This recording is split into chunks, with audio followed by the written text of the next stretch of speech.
Assalamualaikum, bertemu lagi dengan saya Hairunisa.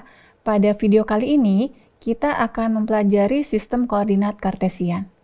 Di sini, kita akan melihat bagaimana suatu titik dan vektor dinyatakan dalam sistem koordinat Kartesian.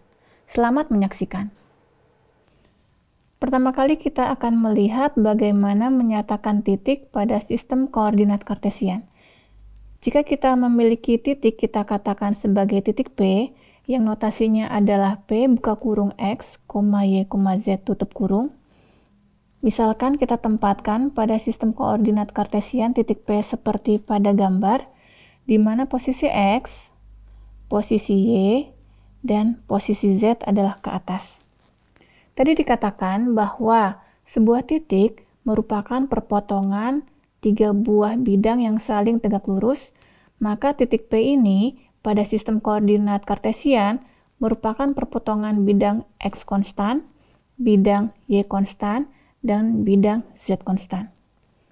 Bidang X konstan dapat kita lihat seperti ini, sedangkan bidang Y konstan dan bidang Z konstan bisa kita lihat seperti pada gambar.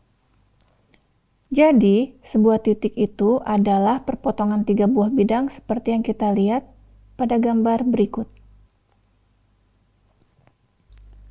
Sekarang, kita akan melihat bagaimana sebuah vektor dinyatakan dalam sistem koordinat Kartesian.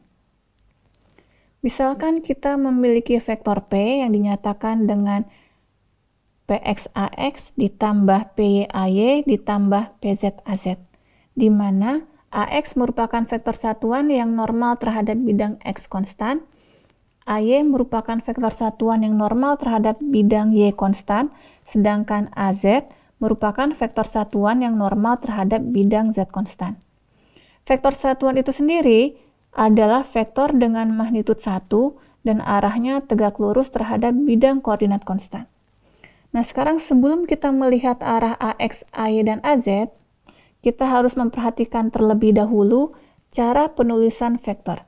Kalau kita lihat, vektor dinyatakan dengan tulisan tebal, seperti kita lihat pada huruf P, pada penulisan AX, AY, dan AZ.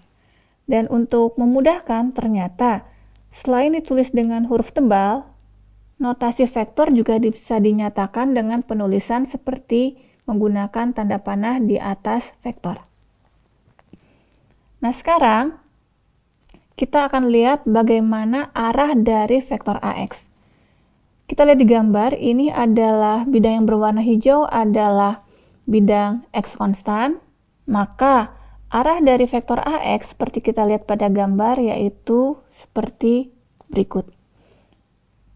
Sedangkan untuk vektor AY, arahnya bisa kita lihat seperti pada gambar yaitu tegak lurus bidang Y konstan yang berwarna biru.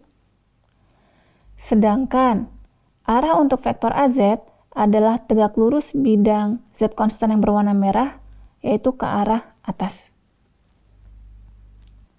Sehingga vektor satuan AX, AY, dan AZ arahnya bisa kita lihat pada gambar di samping. Nah, sekarang misalkan kita memiliki titik yang lain, kita katakan sebagai titik P2, di mana posisi titik P2 seperti kita lihat pada slide. Untuk titik P2, maka arah vektor satuan AX, AY, dan AZ bisa kita lihat sebagai berikut. Dari gambar di sini, bisa kita simpulkan bahwa arah vektor satuan untuk sistem koordinat Kartesian selalu sama meskipun titiknya berbeda-beda. Dengan video tadi, saya harap kalian dapat memahami berbagai bidang koordinat konstan dan juga berbagai arah vektor satuan pada sistem koordinat Kartesian. Untuk video selanjutnya, kita masih mempelajari sistem koordinat Kartesian, di mana nanti kita akan berkenalan dengan berbagai vektor diferensial pada sistem koordinat Kartesian. Terima kasih.